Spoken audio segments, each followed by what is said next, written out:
a realistic epic fantasy adventure by Wdowski. Note: for your full enjoyment, be sure to read or listen to the end and continue to the next chapter. Chapter 36. Don't move away from me. Pixa insisted. I can heal your wounds. Dale pulled his face away from her. No, I don't want you to heal them. What? She was confused. It's no problem. It's a simple fix. I am happy to do it for you. I can restore your face as if it had never happened. No, Pixa. He faced her. I want them. I want the scars. You want the scars? The others at the table were as shocked by his reaction as Pixa was. He turned to them at the table. Yes, I want them. I want them as a badge of honor. That I had resisted her.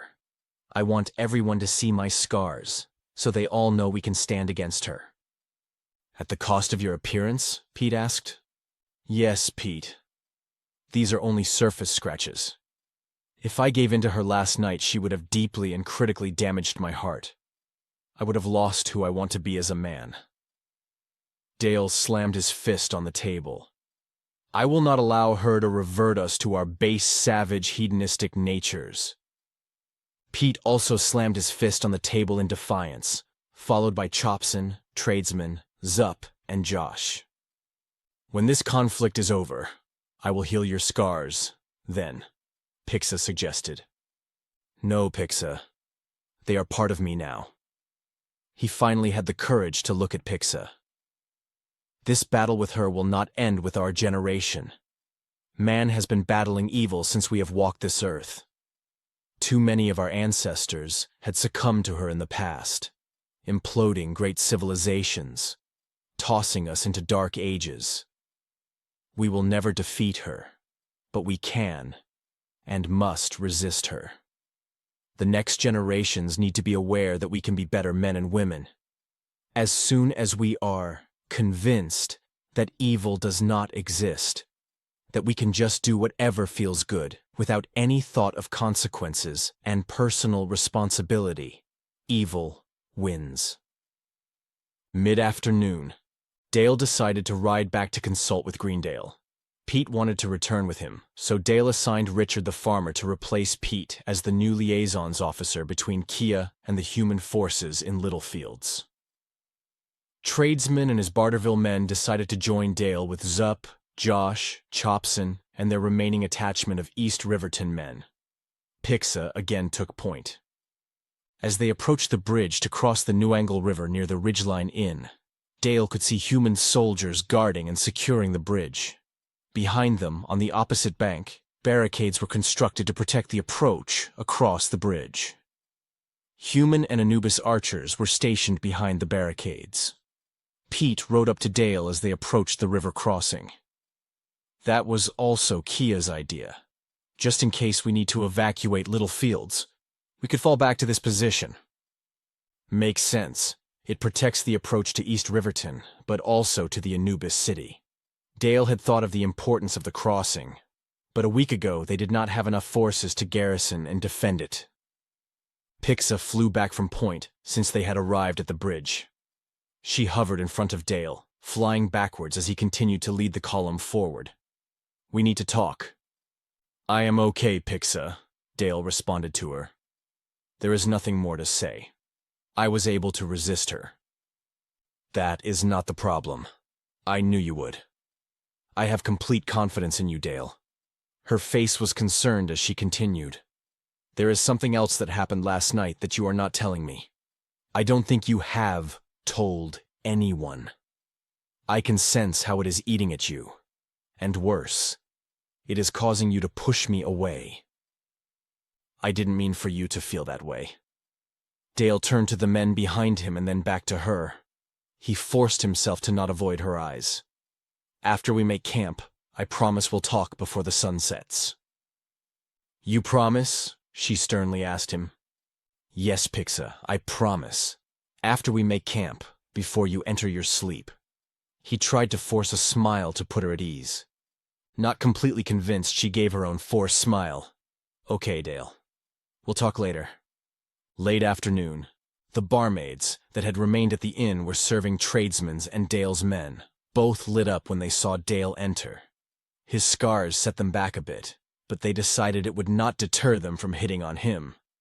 "You're back!" Each young, attractive woman gave him a big hug.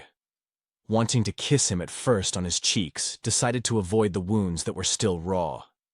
Instead, they settled for wrapping their arms around his arms, resting their head on each of his shoulders. Coyly, they looked up at him and asked simultaneously, "Did you miss me?"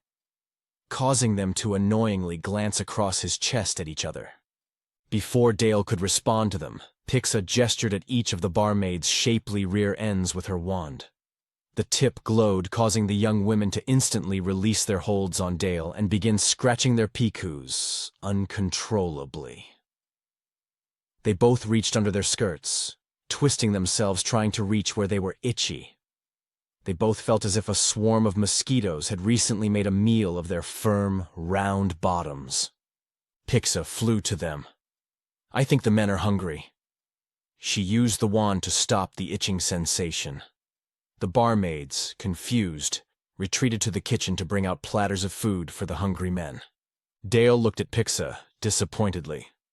"That wasn't very nice of you." She smiled and defended her action.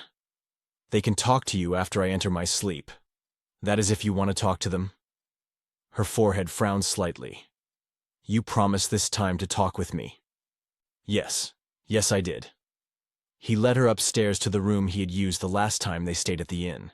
He started a fire in the fireplace and then set up her bed in the bottom drawer of the dresser. Out the window, he could see the sun was low in the western sky. She sat on the bed within the shaft of late afternoon sunlight. He stood before her, not sure how he was going to explain to her what happened and why he had been trying to avoid her. He decided to sit in a chair on the far end of the bedroom. She pointed her wand at the chair he was sitting in. As it sparkled, the chair, with him in it, slid across the wood floor towards her. Once he was close enough, she stopped the chair. "That's better. Now talk," she demanded.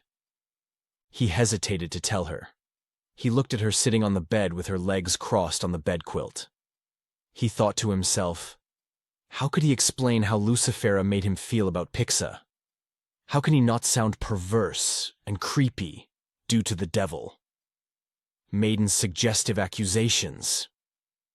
She raised her wand, threatening him with its magical end. "Do I need to torture it out of you? Tickles?" She pointed at his underarms. "An itchy crotch?" She aimed the sparkling wand towards his groin, causing him to close his legs tightly shut. Looking at her face, he could tell she was not joking. She was more than willing to torment him for the answers. "What happened?" she impatiently asked again. Dale nervously shifted his weight in the chair. He promised he would tell her, but the more he thought about it, the more uncomfortable he felt. Tired of him delaying, she used her wand and gave him a tickle under his arms. He began to laugh. Okay, stop. I'll talk." She stopped the tickling. He confessed to her what Lucifera said about his feelings for Pixa. She seemed angry at him after he told her. "I am sorry. I guess she hit a nerve in me." He was embarrassed. "I know we are good friends, and I should never have those kinds of thoughts about you. I hope you can forgive me and not be angry at me for it. I was weak at that moment. I fear it will change the way you see me." "Your desiring me does not offend me, Dale. On the contrary." Her face soured a bit more. "Your thinking of me as not an adult is what is upsetting. I am not a child." Her accusations were perverse and insulting to both of us. Her anger subsided, and a gentler, loving expression came across her face. "I may not be a human female, but I am a woman, not an adolescent. I'm much older than you are," she reminded him. "Like you and any mature woman. I, too, have adult needs and desires. And the simple fact is, I have always felt safe with you, Dale. I know you would never do anything to make me feel uncomfortable. I am sorry, Pixa. I just see you as so beautiful, small, and delicate. I realize you are much stronger than you appear. I understand you are a woman. Dale apologized. I forgive you. She gave him a playful smirk. He was amazed how much better he felt. The guilt and shame Lucifera had placed in his heart had weighed him down. Pixa's simple, I forgive you, lifted all the guilt from him. Thank you, Pixa. She floated off the bed, flew towards him, and gave him a kiss on his forehead. She looked into his eyes. You are a good man, Dale.